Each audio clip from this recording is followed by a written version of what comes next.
तूफान दाना ने भारत में दस्तक दे दी है और हालात ऐसे हैं कि हर तरफ इसके निशान साफ साफ नजर आ रहे हैं।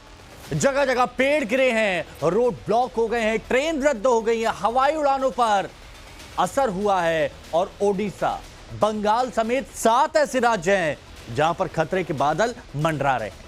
कई जगहों पर बारिश शुरू हो गई है और कई जगहों पर भारी बारिश का अलर्ट जारी किया गया। एक बड़ी खबर आपको बता देते हैं, रात में ओडिशा के तट से यह तूफान बताया जा रहा है टकराया और तब से भारी बारिश का दौर लगातार जारी है।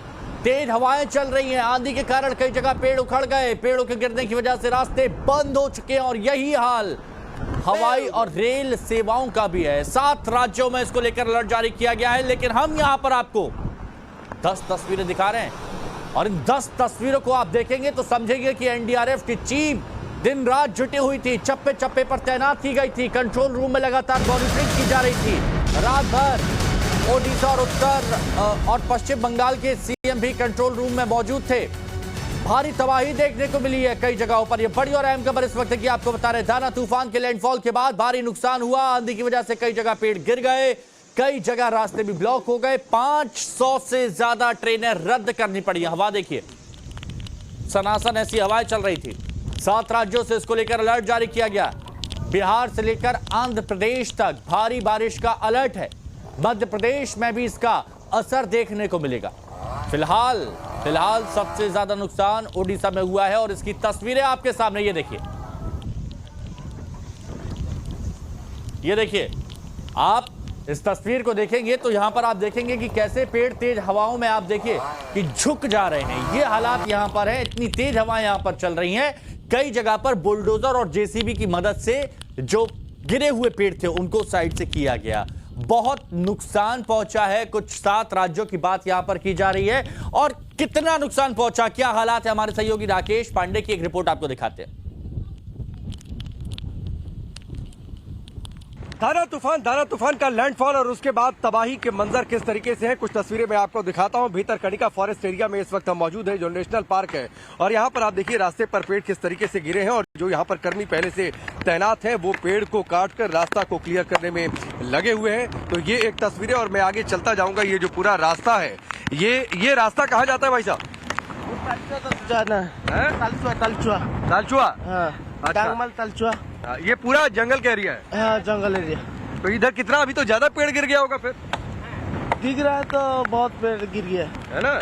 चलिए आइए मैं जरा तस्वीरें दिखाता हूँ किस तरीके से ये जो पूरा भीतरकनिका का नेशनल पार्क का जो एरिया है, दाना तूफान के यहाँ से गुजरने के बाद, चूंकि जब दाना तूफान देर रात करीब 2 बजे के आसपास लैंडफॉल प्रोसेस इसका शुरू हुआ और फिर उसके बाद ये धामरा की ओर जो आगे बढ़ गया है। ये आप तस्वीरें देखिए किस तरीके से यहाँ पर कई सारे पेड़ गिरे हुए हैं। सरकार पूरी तरीके से अलर्ट मोड पर रही है। जब से इस दाना तूफान को लेकर जानकारी मिली थी, सारे इंतजाम किए गए थे, लो लाइन एरिया से लोगों को हटा दिया गया था और फिर उसके बाद जो है अगर कोई कैजुअलिटी होती है या फिर अगर कोई इमरजेंसी सिचुएशन आती है तो उसके लिए ना सिर्फ एनडीआरएफ और डीआरएफ के जवान तैनात रहे, भारतीय वायुसेना तैनात रही है और लगातार केंद्र सरकार भी राज्य सरकार के संपर्क में रही है। ये देखिए एक और पेड़ गिरा हुआ है, बैक टू बैक 2 पेड़ गिरे हुए हैं। रास्ता यहाँ पर पूरी तरीके से बंद है। दाना तूफान का ये असर है। अभी भी इसका चूंकि पूरा लैंडफॉल का प्रोसेस, उस प्रोसेस में आप देखिए करीब 60 से 70 किलोमीटर प्रति घंटे की रफ्तार से हवाएं इस वक्त चल रही हैं। बंगाल की खाड़ी से ये तूफान उठा और धीरे धीरे ये सामान्य तूफान से साइक्लोन में कन्वर्ट हो गया। एक पेड़ यहाँ पर गिरा हुआ आपको दिखाई दिया। ये तस्वीर देखिए, पूरा रास्ता ये ब्लॉक हुआ है। तो चलिए अब आपको बताते हैं कि अलग अलग राज्यों में ये जो तूफान आया दाना, इसने कैसे तबाही मचाई है। तो यहां पर सबसे पहले आप समझिए, जब बात ओडिशा की जाती है तो 14 तटीय जिलों में यहां पर तबाही हुई है। एनडीआरएफ की 20 टीमें यहां पर तैनात थी, डिजास्टर रैपिड फोर्स की 51 टीमें यहां पर तैनात और इसके साथ ही फायर ब्रिगेड की 178 टीम दिन रात जुटी हुई हैं। लोगों के लिए 6000 शेल्टर होम बनाए गए हैं, सुरक्षित जगह उनको पहुंचाया जा सके। और पश्चिम बंगाल की अब बात सुनिए, पश्चिम बंगाल 8 तटीय जिलों में नुकसान हुआ है। एनडीआरएफ की 17 टीमें यहां पर तैनात की गई थी। स्टेट डिजास्टर मैनेजमेंट की 85 टीम यहां पर तैनात की गई थी। अब आंध्र प्रदेश जाते हैं। आंध्र प्रदेश के 8 जिलों में तूफान का खतरा और एनडीआरएफ की 9 टीमें यहां पर तैनात की गई। बिहार 13 जिलों में बारिश का अलर्ट जारी किया गया था और स्टेट डिजास्टर मैनेजमेंट टीम यहां पर एक्टिव थी। अब झारखंड देख लीजिए, झारखंड में 10 जिलों में भारी बारिश जारी है, एक्शन में है एनडीआरएफ की यहां पर 9 टीम। छत्तीसगढ़ देखिए, छत्तीसगढ़ मध्य प्रदेश में भी इसका असर दिखेगा। छत्तीसगढ़ 8 जिलों में बारिश का येलो अलर्ट जारी किया गया है, एनडीआरएफ की एक टीम यहां पर तैनात की गई है क्योंकि इतना ज्यादा इंपैक्ट नहीं दिखेगा, हालांकि दिखेगा जरूर। तमिलनाडु कई इलाकों में भारी बारिश का अलर्ट यहां पर जारी किया गया है और इसीलिए यहां पर भी एक्टिव रहने को प्रशासन को कहा गया है। तो ये वो जो 7 राज्य जो हमने आपको बताए जहां सबसे ज्यादा असर पड़ सकता है, बाकी के राज्यों में भी बरसात जरूर होगी, असर जरूर होगा। अब आपको कुछ तस्वीरें यहां पर दिखा रहे हैं। अब इस तस्वीर को आप यहां पर देखेंगे, ये जो आप देख रहे हैं कि यहाँ जो सागर है वहां पर आप देखिए कि तेज लहरें यहां पर भी नजर आ रही है, बहाव यहां पर आपको भी नजर आ रहा है और ऐसी ही अलग अलग जगह से वो तस्वीरें नजर आई जहां आप देख सकते हैं कि ये देखने में आपको लग रहा होगा शांत है, लेकिन जब आप पास से देखेंगे तो भयंकर तेज बहाव यहां पर नजर आता है। अब दाना तूफान की बात की जा रही है। चक्रवात तूफान दाना अभी लैंडफॉल शुरू हो चुकी है। ये आपको तस्वीर हम दिखाना चाहेंगे, मैं अभी हूँ दामरा पोर्ट पर। ये आपको लाइव तस्वीर हम दिखा रहे हैं। देर रात से लैंडफॉल शुरू हो चुकी है। इसका लगभग 120 किलोमीटर की रफ्तार से हवाएं चल रही है, उसके साथ साथ बारिश भी चली है। और मैं बता दें कि भद्रक जिला जो है वो सबसे ज्यादा बारिश दर्ज किया गया है, जो चांदबाली 131 मिलीमीटर बारिश दर्ज किया गया है उसका। और मैं बता दूंगा ये इस जिले है सबसे ज्यादा इफेक्टेड एरिया है, वो पहले भी ये जो जिला है वो ज्यादा इफेक्टेड हो चुकी है। बता दें कि जैसे मौसम विभाग की कहना था कि भितरकनिका से लेकर भद्रक धामरा तक ये जो चक्रवात तूफान दाना लैंडफॉल करेगा, सही मौसम विभाग की आकलन सही हुआ और जो चक्रवात तूफान दाना लैंडफॉल भी हुआ है। मैं ये भी दिखाना बताना चाहूंगा, वो आपको तस्वीर कैसे हवाएं चल रही है। लगभग 120 किलोमीटर की रफ्तार से ये हवाएं चल रही है। अब देखिए यहां पर समझिए कि जहां जहां तूफान टकराया वहां वहां हमारे सहयोगी मौजूद रहे और ऐसी विषम परिस्थितियों में वहां क्या तस्वीरें हैं वो आप तक पहुंचाई जा रही हैं, कैसे लोगों की मदद की जा रही है ये आप तक पहुंचाया जा रहा है। यानी खतरा है हम जानते हैं, लेकिन खबर पहुंचाना हमारी जिम्मेदारी है और वो जिम्मेदारी हम लोग यहाँ पर निभा रहे हैं। ये देखिए बीच सड़क पर जब आप अपने गंतव्य स्थान तक जा रहे होते हैं, कहीं पेड़ टूटकर गिर जाता है, कहीं पर कुछ हो जाता है। ये देखिए ये तहस नहस हो गया, गाड़ियों की हालत आप देखिए, ये हालात यहाँ पर हो गए, ये पेट्रोल पंप की हालात है। अब ऐसे वक्त पर आप तक खबरें पहुंचाने की कोशिश हम लगातार कर रहे हैं और इसमें हम पीछे कभी नहीं हटेंगे। ये देखिए आप यहाँ पर तेज तूफान की वजह से कैसे हालात यहाँ पर हो गए हैं, हर जगह परेशानी ही परेशानी है। लेकिन जो जज्बे की बात मैंने की, वो जज्बा ये कि खबर आप तक पहुंचानी है, चाहे वो किसी भी कीमत पर हो। अब यहाँ पर देखिए हमारी सहयोगी पूजा यहाँ पर मौजूद है और आप देख रहे हैं वहां भी जोरदार हवाएं हैं, बारिश का दौर भी जारी है। पूजा आप जहाँ पर मौजूद है वहां पर किस तरह के हालात हैं, क्या असर वहां पर देखने को मिला, जरा बताइए।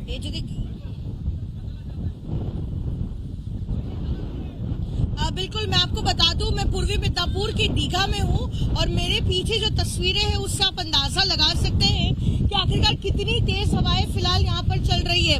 ये जो चक्रवाती तूफान है दाना, ये भले ही अभी फिलहाल इस कोस्ट लाइन से बंगाल के तटीय इलाके से आगे गुजर चुका हो, लेकिन इसका असर अभी भी यहाँ पे दिखा जा सकता है, क्योंकि मौसम विभाग की ओर से कहा गया है कि लैंडफॉल प्रोसेस जब खत्म कर ली जाएगी तब ये सिवियर साइक्लोनिक स्टॉर्म से साइक्लोनिक स्टॉर्म बन जाएगा और उसके बाद डीप डिप्रेशन में तब्दील होगा, यानी कि भारी वर्षा की जो है आशंका है। तो ऐसे में पश्चिम बंगाल के कई ऐसे जिले हैं जहां पर हाई अलर्ट जारी किया गया है, क्योंकि जल जमाव की परिस्थिति हो सकती है, बाढ़ जैसे हालात हो सकते हैं। उसको देखते हुए जो है मुख्यमंत्री पूरी रात भर सचिवालय में रही है ममता बनर्जी। उन्होंने तमाम जिला अधिकारियों से बातचीत भी की है और एक असेसमेंट किया है कि आखिरकार कितनी क्षति पहुंची है किन जिलों में, और उसके बाद जो है अब एक मीटिंग भी की जाएगी ये देखने के लिए कि राहत और बचाव कार्य किस तरह से किया जा सके। और उसके बाद अब ये देखना होगा कि अब जो बाढ़ जैसी परिस्थिति होगी उसके साथ जो है किस तरह से चैलेंज के साथ जो है मुकाबला करना होगा राज्य सरकार को, अब ये देखना होगा। पूजा, क्या आपके पास ये अपडेट है कि इसी तरह के नुकसान की, क्या कोई नुकसान की खबर वहां पर देखने को मिली? क्योंकि हमने देखा कि कई जगह पर बहुत तेज तूफान, आपके पीछे भी हम देख रहे हैं हवाएं बहुत तेजी के साथ चल रही हैं, क्या कोई नुकसान रिपोर्ट हुई है?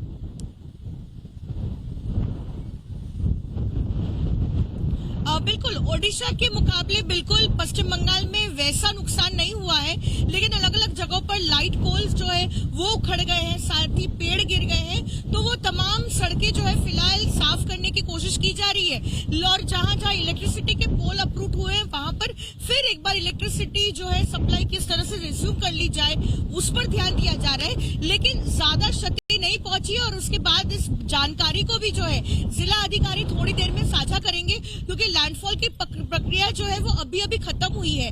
तो वे वेट कर रहे थे कि जैसे ही ये पूरा प्रोसेस खत्म हो जाता है वो तमाम अधिकारियों से बात करेंगे अलग अलग ब्लॉक लेवल पर और एक असेसमेंट किया जाएगा कि कौन से जिले में कितनी क्षति पहुंची है और कितना नुकसान हुआ है। कितनी क्षति पहुंची है, कितना नुकसान हुआ है, ये यहाँ पर जरूर, लेकिन इंतजाम बहुत अच्छे किए गए थे जैसा कि हालात यहाँ पर देखेगा, ये बहुत जरूरी है। अब देखिए राकेश पांडे हमारे सहयोगी, जहां पर लैंडफॉल हुआ इस तूफान का, वहां से भी उन्होंने रिपोर्ट्स पहुंचाई हैं। राकेश, आप जहां पर मौजूद है देख रहे हैं जोरदार बारिश है और पीछे भी हालात कुछ ज्यादा अच्छे नजर नहीं आ रहे हैं, क्या तस्वीरें जरा बताइए, पहुंचाइए दर्शकों तक। बिल्कुल हिमांशु, हालात निश्चित तौर पर तूफान है तो हालात तो बेहतर नहीं हो सकते हैं। तूफान अपने साथ जब भी आता है तबाही लेकर आता है, जाता है तबाही के निशान छोड़कर जाता है, फिर एक समय लगता है उससे बाहर निकलने में, एक समय लगता है प्रशासन को सारी चीजें दुरुस्त करने में। आप देखिए हम काफी देर से यहाँ पर फंसे हुए हैं, एक बार रास्ता क्लियर हो जाए तो फिर उसके बाद जो है प्रशासन की मूवमेंट आप देखिए, कई गाड़ियां भी एम्बुलेंसेज, चूंकि अभी रास्ता ओपन हुआ है तो कई गाड़ियां एम्बुलेंसेज भी यहाँ से होकर निकली हैं ताकि जहाँ पर मदद हो वहां पर लोगों तक पहुंचाई जा सके। कई जगहों पर पेड़ टूटकर गिरे हैं। इधर मैं आपको तस्वीरें दिखाऊंगा किस तरीके से ये रास्ता भी पूरी तरीके से बंद पड़ा हुआ है। ये एक स्कूल था, यहाँ पर रात भर 200-300 लोग रुके हुए थे, उनके खाने पीने का इंतजाम किया गया था और ये आप जहाँ तक आपकी नजर जाएगी इस तरीके से पेड़ टूटकर गिरे हुए हैं। रात भर यहाँ पर जबरदस्त हवाएं चली है, खासतौर पर रात 1-2 बजे के आसपास से जो लैंडफॉल का प्रोसेस शुरू हुआ था, जबरदस्त तरीके से हवाएं, जबरदस्त तरीके से बारिश हुई है, लोग डरे सहमे थे। हालांकि 120 लोग इस बात को लेकर आशंकित थे कि कहीं अगर 150-200 किलोमीटर प्रति घंटे की रफ्तार पर हवाएं गई तो ज्यादा विनाश हो सकता है, लेकिन 100-120 के आसपास हवाओं की रफ्तार रही। और देखिए जहां तक मेरी नजर जाएगी मैं आगे बढ़ता जाऊंगा, इस तरीके से पेड़ टूटकर गिरे हैं, पेड़ टूटकर गिरते हैं। आप देखिए बिजली के पोल को भी काफी नुकसान पहुंचा हुआ है। इस रास्ते पर करीब 10 से 15 बिजली के पोल हैं जो टूटकर गिरे पड़े हुए हैं। जाहिर सी बात है इससे जब एक बार सारी चीजें व्यवस्था दुरुस्त होगी तो इलेक्ट्रिसिटी बहाल करने में भी काफी दिक्कत आने वाली है। लेकिन ये तूफान के दौरान ऐसा होता है। सबसे बड़ी बात यह है कि जो सबसे ज्यादा 2 अफेक्टेड स्टेट्स रहे हैं वेस्ट बंगाल और ओडिशा, यहाँ पर सरकारें बहुत सतर्क रही हैं, केंद्र सरकार के संपर्क में रही हैं और भरपूर इस बात के इंतजाम किए गए हैं कि लोग सुरक्षित रहें। जो लो लाइन एरियाज हैं वहां से लोगों को इवैक्यूएट किया गया, रात से पहले शाम तक लोगों को सुरक्षित जगह पर पहुंचा दिया गया। जहां ये लग रहा था कि लोगों के मकान कच्चे हैं या फिर वहां पर उनका रहना सुरक्षित नहीं है, वहां से लोगों को निकालकर सुरक्षित जगह पर पहुंचा दिया गया था। धीरे धीरे ये तूफान आगे बढ़ रहा है, लेकिन हाँ अगले कुछ समय तक अभी हवाओं का दौर रहेगा, बारिश का दौर रहेगा। अभी यहाँ पर बारिश थोड़ी सी धीमी हुई है हिमांशु, बारिश इतनी ज्यादा तेज थी कि यहाँ पर बाहर खड़े रह पाना भी संभव नहीं था। हम लोग गाड़ी के अंदर बैठे हुए थे, फिर उसके बाद बाहर निकल कर आए। तो ये हालात है यहाँ पर। दाना का नाम वैसे हिमांशु यूएई कतर ने इसका नाम रखा, नोमेनक्लेचर में इसका नाम, और इसका अर्थ ये होता है कि उदारता। लेकिन फिलहाल दाना मुझे लग रहा था शुरुआत में कल दोपहर शाम तक ही शायद उदारता दिखाए, लेकिन हाँ उदारता दिखा तो नहीं रहा है। ये अपने साथ तबाही के निशान जो लेकर आया था वो छोड़कर जा रहा है। बिल्कुल, ये राकेश हमने दिखाया, आपने और पूजा ने जो रिपोर्ट यहाँ पर पहुंचाई तो वो देखने में लग रहा है कि कितना मुश्किल है वहां की हकीकत को दर्शकों तक पहुंचाना। फिलहाल आप दोनों का बहुत बहुत शुक्रिया हमारे साथ में जुड़ने के लिए। तो दाना तूफान की दस्तक से ओडिशा समेत कई राज्यों में लोग जो हैं वो दहशत में हैं और इसी बीच विनाशकारी तूफान से बचने के लिए प्रार्थना का दौर भी शुरू हो गया है। देखिए सैंड आर्टिस्ट सुदर्शन पटनायक, आप सभी उनको बखूबी जानते हैं और इसी तरह से वो अपने आर्ट को दुनिया के सामने रखते हैं। एक खूबसूरत सैंड आर्ट के जरिए पुरी के समुद्र तट पर दाना से लोगों को बचाने के लिए उन्होंने दुआ किया और लोगों से नहीं डरने की अपील भी की। देखिए लिखा हुआ है, pray for all, don't panic, stay safe, परेशान मत होइए और सुरक्षित रहिए।